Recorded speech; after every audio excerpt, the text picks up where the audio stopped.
শ্রমিকরা কীভাবে কাজ করে সেটাই দেখানোর চেষ্টা করেছিলাম এই ভিডিও। অনেক দ্রুত কাজ করতে হয় এবং তারা ঘন্টায় ঘন্টায় এসে বলে যে হয়েছে নাকি কত কিছু এরকম।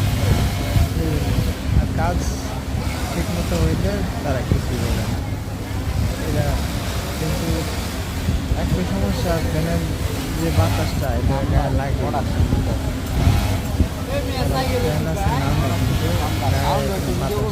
কারণ একটাই, ফ্যান চলে অন্য বৈদ্যুতিকে, এটা হলো সোলার, এটা সোলার সূর্য বিদ্যুৎ বলে যেটাকে। এটা পুরো ফ্যাক্টরিতে সৌর বিদ্যুতে লাইট ফ্যান এগুলা চালানো হয়, এই কারণে ফ্যান